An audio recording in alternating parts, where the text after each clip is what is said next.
La première fois que je me sentais mal au cœur, c'était lorsque j'avais 9 ans. J'oscillais seule, d'un bout à l'autre sur ma balançoire préférée, pendant que les autres enfants de l'école couraient et riaient ensemble. 2 ans plus tard, j'étais assis sur une colline de neige avec mes amis et j'ai ressenti encore le même mal. Ce mal s'attachait à moi pour les 3 prochaines années jusqu'à ce que je ne voulais plus exister. Personne ne le comprit par contre. J'essayais toujours de l'ignorer, comme si c'était juste un sentiment qui s'en irait un jour.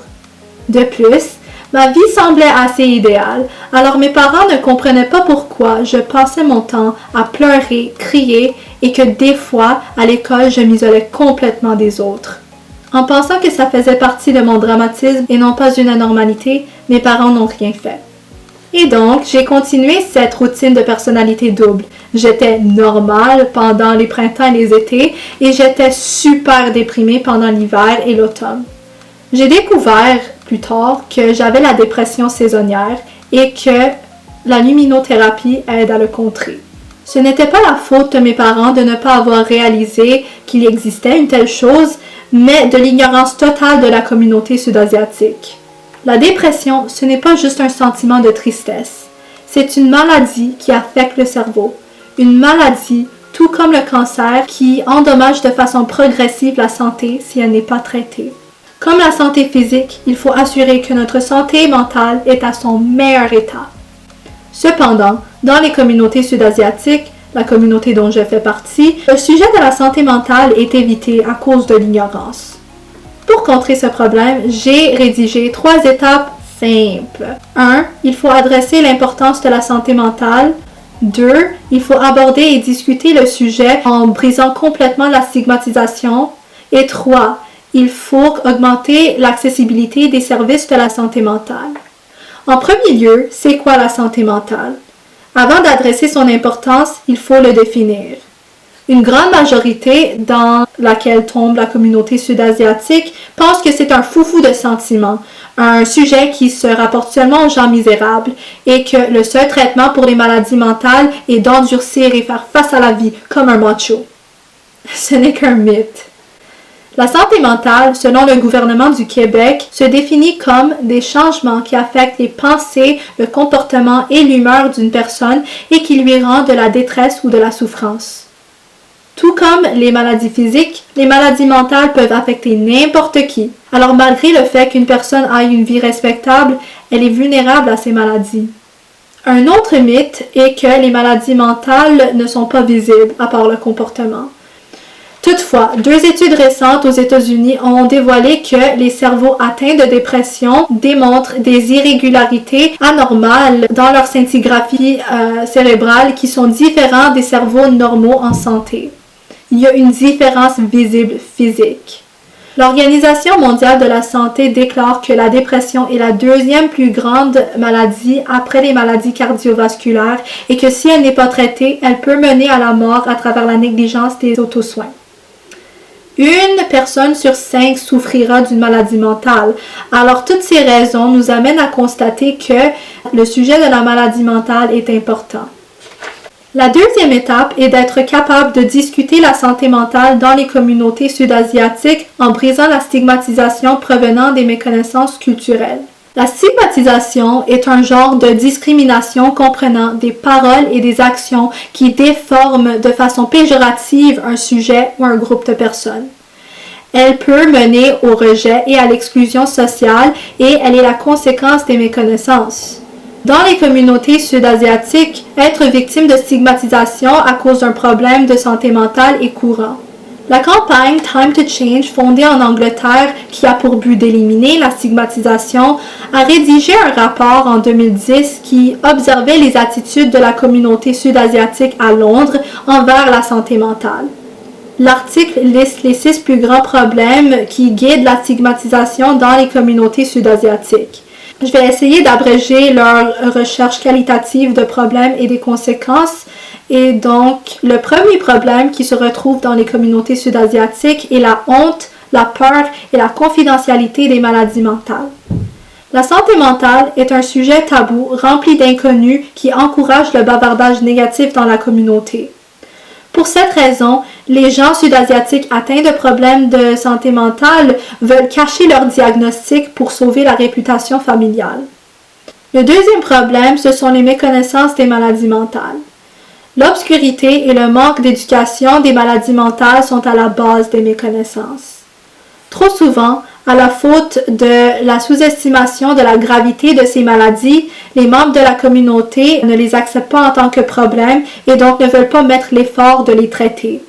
Aussi, ils ne comprennent pas vraiment la cause de ces maladies, ce qui leur mène à créer des mythes à propos de leur apparence, comme la magie noire, la volonté de Dieu, la parentalité négligée, une mutation génétique ou même la punition du destin. Ils ne pensent pas qu'ils peuvent guérir des maladies de ces cas. Le troisième problème, c'est la nature bienveillante et à la fois isolante de la famille immédiate. La culture sud-asiatique dépend fortement des liens familiaux. Alors, dans les familles qui ont des membres atteints de maladies mentales, les membres responsables des décisions familiales vont réduire le montant de contact social de leurs membres atteints en pensant leur protéger de la stigmatisation. Leur philosophie est que le bon collectif assure le bon individuel. Même s'ils ont une perspective bienveillante, cette diminution de contact social endommage encore plus leur état mental. 4. La pression sociale des attentes culturelles. L'adhérence aux normes culturelles de la société sud-asiatique est le chemin du succès et leur définition du succès est le maintien du respect dans la communauté. Pour ce faire, il faut être une excellence académique, travailler, marier et concevoir des enfants. Alors, ne pas faire partie de ces attentes comme être atteint d'une maladie mentale est une anormalité qui endommage la réputation. 5. La valeur diminuée des gens atteints de maladies mentales. La stigmatisation alimente de la négativité envers les gens atteints de maladies mentales. À cause de leur maladie, les gens atteints ne sont pas pris au sérieux, leur intelligence est sous-estimée et leur valeur sociale est diminuée. Ceci ajoute aux problèmes d'estime de soi, à leur qualité de vie totale et diminue leur perspective de mariage. Et finalement, 6. Le manque d'opportunités des gens sud-asiatiques atteints de maladies mentales. À cause du désir de protéger la réputation familiale, l'isolement du contact social et la non-conformité aux normes culturelles, les gens atteints de maladies mentales ne peuvent presque jamais profiter d'une opportunité de créer leur propre vie. Dans les pays sud-asiatiques, il n'y a pas vraiment de programmes sociaux qui aident les gens atteints, mais dans les pays occidentaux, leurs familles ne veulent pas même les inscrire aux programmes disponibles à cause de l'incertitude. Alors ceci construit un fardeau éternel pour la famille et de leurs membres. En gros, ces problèmes encouragent la stigmatisation envers le sujet de la santé mentale et qui barricadent les discussions qui devraient avoir lieu dans les communautés sud-asiatiques. Il faut adresser ces problèmes, défausser les méconnaissances, avoir le courage de finalement reconnaître les gens atteints de maladies mentales en tant que personnes qui ont eux aussi leur propre vie et opportunités. Il faut tout faire pour éliminer la stigmatisation autour des maladies mentales pour aborder et discuter ce sujet.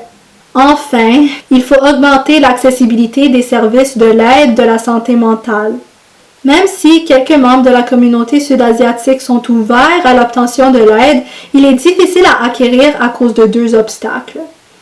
Le premier est que les ressources de santé mentale à l'Occident sont généralement peu connues. Par exemple, dans une étude sur NCBI dirigée à Peel, Toronto, les jeunes sud-asiatiques ne connaissaient que 36% de toutes les ressources disponibles et ne savaient même pas comment y accéder. Il faut augmenter le nombre de cliniques et de services de santé mentale et la dispersion de l'information à large. L'autre obstacle est le manque d'accommodation culturelle et linguistique dans ces cliniques. Dans plusieurs cas, les thérapeutes, conseillers et psychologues n'adaptent pas l'aide à convenir la perspective et les valeurs des Sud-Asiatiques et aux autres minorités, ce qui encombre la communication et le rendement de traitement. Il faut employer des stratégies de sensibilisation culturelle dans les services de santé mentale. Voici quelques ressources en ligne que j'ai mises. Et à travers ces suggestions, nous pouvons augmenter l'accessibilité de l'aide de la santé mentale pour la communauté sud-asiatique. Pour terminer, Mon but aujourd'hui était de vous informer de l'ignorance des communautés sud-asiatiques envers la santé mentale et comment le contrer à travers 3 étapes faisables. Premièrement, il faut adresser l'importance de la santé mentale. Deuxièmement, il faut le discuter en éliminant la stigmatisation issue de 6 grands problèmes. Enfin, il faut augmenter l'accessibilité des services de la santé mentale en augmentant le nombre d'installations et en employant des formations de sensibilisation culturelle. La santé mentale, comme la santé physique, est indispensable pour le bon fonctionnement. Je souhaite que nous puissions enrichir nos connaissances sur la santé mentale. Merci et à la prochaine.